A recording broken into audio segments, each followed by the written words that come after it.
हमारे मध्य में बड़ी सुंदर तिथि आने वाली है जिसको बोलते हैं निर्जला एकादशी। निर्जला एकादशी को कैसे करना चाहिए, एकादशी इसका क्या महत्व है और ये एकादशी किस दिन है, 17 को या 18, और व्रत कैसे रखें, इसका पारायण कैसे करें, और एकादशी और द्वादशी तिथि कब से कब तक है, और पूजा से करने से पूर्व हमें क्या करना चाहिए और पूजा कैसे करें, और इसका पारण कैसे करें, और क्या इस व्रत में जल पी सकते हैं, इन सभी बातों को हम और आप लोग जानेंगे।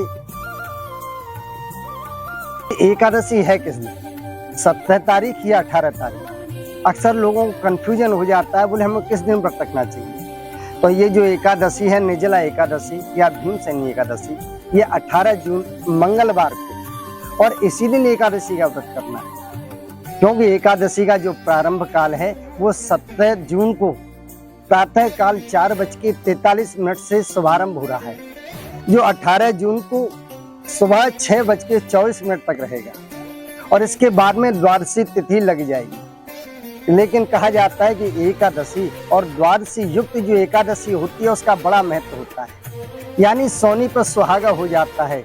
इसलिए 18 तारीख को व्रत करेंगे और 19 तारीख को प्रातः काल 5:28 से लेकर के 7:30 सुबह के, तब व्रत का पारण इतने समय में कर लेना है, ये ध्यान रखें। अब इसको व्रत को कैसे रखें इसके बारे में जान, क्योंकि एकादशी का जो व्रत होता है इस दिन आप दशमी के दिन पहले तो संकल्प कर ले मन में कि मुझे कल एकादशी का व्रत रहना है, न जल पीऊंगा न कुछ अन्न खाऊंगा, और केवल निर्जल रह करके भगवान की अर्चना करूंगा और मुक्ति के लिए उपाय करूंगा। और महाराज दशमी को एक समय भोजन करें, उसके बाद भोजन न लें, न जल पिए शाम के समय से, और जब प्रातः काल हो जाए सुबह स्नान करके भगवान विष्णु की प्रतिमा को स्थापित कर लें लक्ष्मी जी के सहित। आपके मंदिर में है तो अच्छी बात, और नहीं है तो आप एक काम करें, लक्ष्मी नारायण को वहाँ विराजमान कर लें, और विराजमान करके पहले तो उनको जो है जल से स्नान कराएं। और यदि आपके घर में दक्षिणावर्ती शंख है तो उस शंख से दूध डाल करके भगवान नारायण का अभिषेक करें। अभिषेक में श्री सूक्त, पुरुष सूक्त के द्वारा लक्ष्मी नारायण का अभिषेक करें। अभिषेक करने के बाद में भगवान को सुंदर वस्त्र धारण कराएं। वस्त्र धारण कराने के बाद भगवान को चंदन लगाएं, पीला चंदन लगाएं, पीला पीताम्बर भगवान को ओढ़ाएं, और पहनाने के बाद भगवान के लिए सुंदर प्रसाद अर्पण करें, भगवान की आरती उतारें, और आरती उतारने के बाद में प्रसाद में भगवान को इस दिन मीठा जल, एक सुंदर बाजार से करुआ ले आए या सुराही ले आए छोटी, और उसमें जल भर करके भगवान नारायण के सामने रखें। फल में केला है, आम है, खरबूजा है, इसका भगवान को भोग लगाएं, और भोग लगाने के बाद में भगवान की आरती उतारें और भगवान का भजन करें, विष्णु सहस्रनाम का पाठ करें, द्वादशाक्षर मंत्र का जाप करें, और ये सब करने के बाद में भगवान को प्रणाम करें, और फिर आप अपनी जो दिनचर्या है उसमें जो आपको अच्छा लगता हो उसका भगवान का भजन करें, पूजन करें, यानी पूरा दिन भगवान के लिए ही अर्पण कर देना चाहिए। और जल भूलकर भी न पिए, यदि आप जल पिएंगे तो व्रत खंडित हो जाएगा।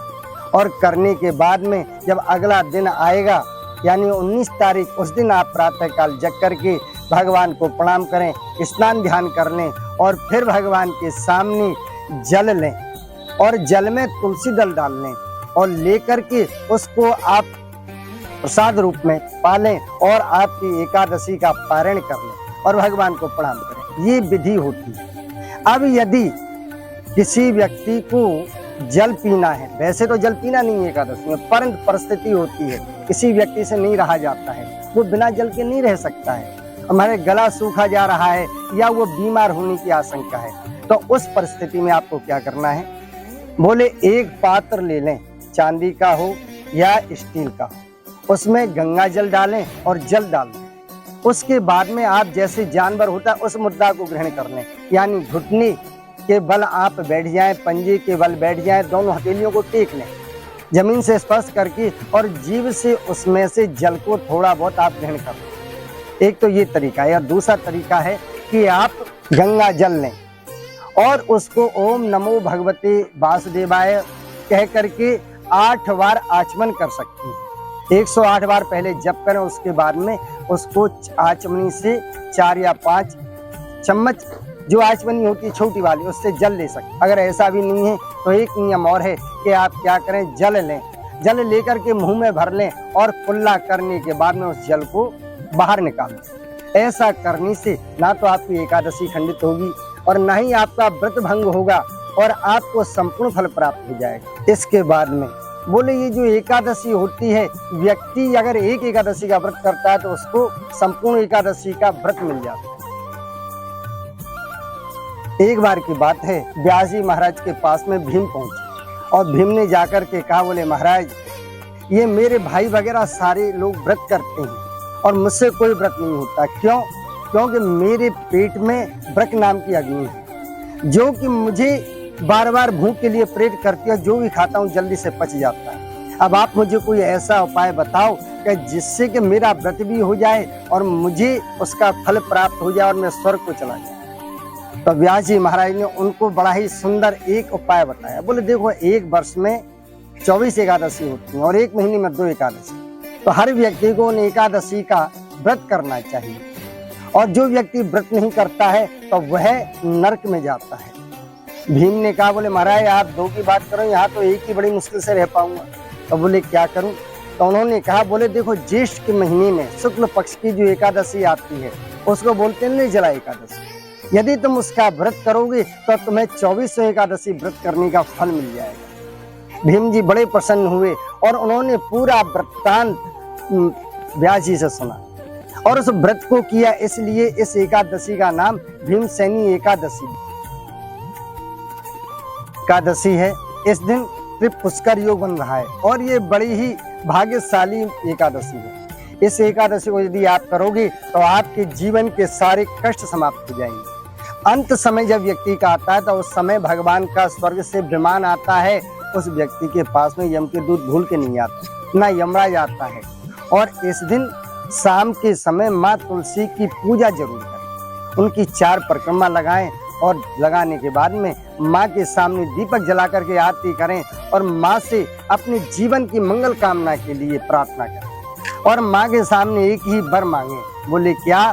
जो भरत जी ने मांगा था माँ गंगा से। बोले अर्थन धर्मन काम रुच गति चहो निर्वाण, जन्म जन्म रति राम पद यह वरदान राम। केवल भगवान के सामने यही मांगे।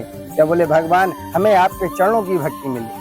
और जो व्यक्ति भगवान से कुछ भी नहीं मांगता है, उनकी भक्ति मांगता है, फिर भगवान उसके दास बन जाते हैं और फिर उसके आगे पीछे घूमने लगते हैं, उसकी सारी मनोकामनाएं पूर्ण कर देती हैं।